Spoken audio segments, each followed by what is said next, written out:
Brace yourself for a harrowing journey into the shadows as we delve into the dark history of the nuclear tests conducted by Russia. As we unearth the truth, we'll expose the devastating consequences they have had on the world. But be warned, you may find yourself questioning everything you thought you knew about history. International treaties exist to promote peace and prevent catastrophic events, but sometimes countries don't follow them. The Comprehensive Nuclear Test Ban Treaty, which aims to ban all nuclear weapon test explosions and other nuclear explosions worldwide, is a perfect example. Although 185 countries have signed it since its inception in 1996, several key countries, including the United States, China, Israel, Egypt, Iran, and North Korea, have not ratified it. That means that countries can continue to develop and test nuclear weapons unchecked, which could lead to devastating consequences. The thought of countries with nuclear weapons not following the international treaty is a terrifying prospect. The power and destruction that these weapons can unleash is unimaginable, and the consequences of their use would be felt for generations to come.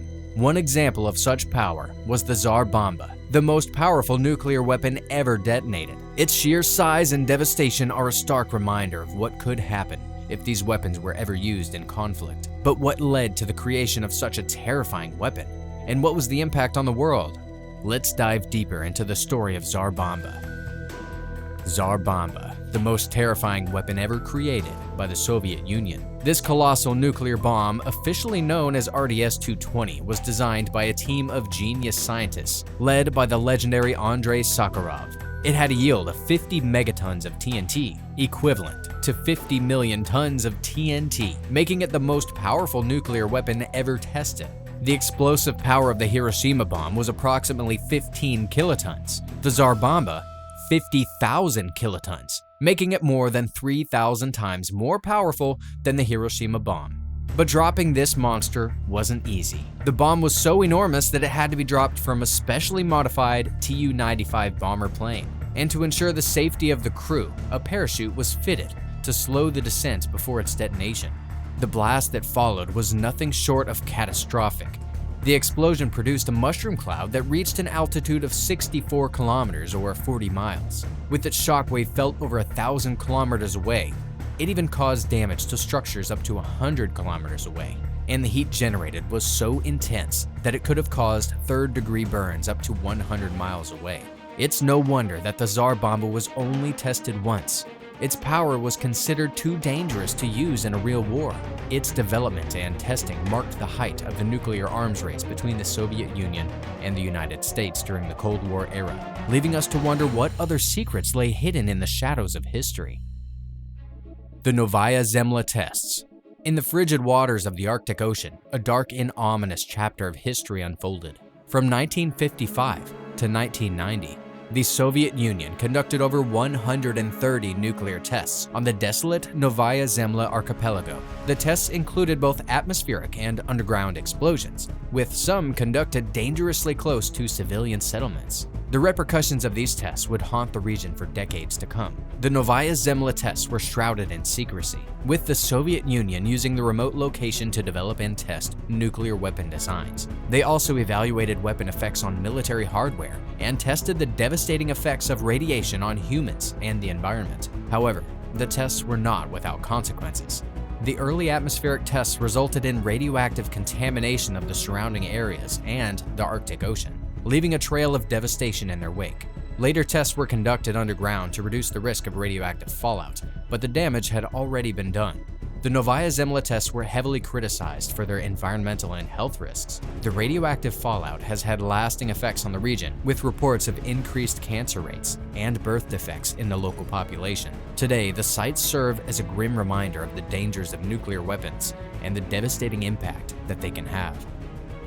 The Semipalatinsk Test Site. The Semipalatinsk Test Site, or the Polygon as it was known, was a nuclear testing ground located in Kazakhstan that saw some of the most jaw-dropping and dangerous nuclear explosions ever detonated on Earth. From 1949 to 1989, the Soviet Union conducted over 450 tests at the Polygon, with some explosions occurring above ground while others underground or underwater.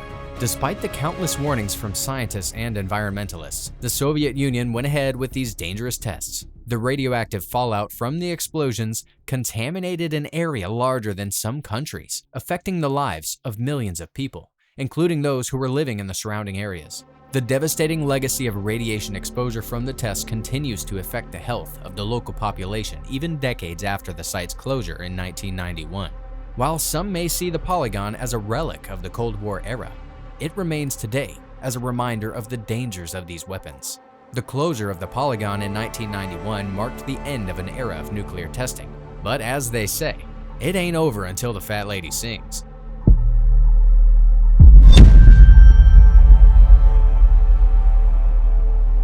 The Comprehensive Nuclear Test Ban Treaty Organization monitoring tests. In 2017, a radioactive mystery was detected by the Comprehensive Nuclear Test Ban Treaty Organization at a monitoring station in Russia. The Ctbto is an international organization that operates a global monitoring system to detect any nuclear explosions that may occur anywhere in the world, with the aim of enforcing the Nuclear Test Ban Treaty. The detection of unusual radioactive activity sparked concerns about Russia's compliance with the treaty. The radioactive isotope ruthenium-106 is a product of nuclear fission, and its presence raised the alarms. The Ctbto immediately informed the Russian authorities, who initially denied any knowledge of the incident. They claimed it was a mere accident rather than a deliberate nuclear test. But if this was simply an accident, why did they deny the incident ever occurred to begin with? This incident highlighted the importance of the Ctbto monitoring station and the need for international cooperation to detect and respond to nuclear incidents. Though there have been no recent reports of nuclear tests since 2017, does that mean it's not occurring? Perhaps there's been a way to disable or dupe the monitoring systems. The mere thought of a nuclear detonation is spine-chilling. The Comprehensive Nuclear Test Ban Treaty plays a vital role in detecting and monitoring these tests, but the fact remains that countries may very well continue to conduct these tests in secret. The possibility of a nuclear arms race, combined with the knowledge that nations possess weapons capable of such destruction, creates a haunting uncertainty about the future. The world looms in wait as the threat of nuclear war hangs ominously over us, reminding us that we are always just one step away from catastrophe. Be sure to check out this video about Russia, China, and North Korea's collaboration on nuclear war. Thanks for watching. The thought of Russia, China, and North Korea collaborating on nuclear power and strategy is enough to send shivers down one's spine. The mere idea of these formidable nations joining forces in the nuclear realm is a chilling reminder of the immense power and destruction that could be unleashed upon the world. As tensions continue to rise in the world, the possibility of this hypothetical alliance becoming reality is a thought that should keep us all up at night. What evidence is there that Russia is conspiring with leaders in China and North Korea? What are these countries capable of? And more importantly, what is the possibility that we are the target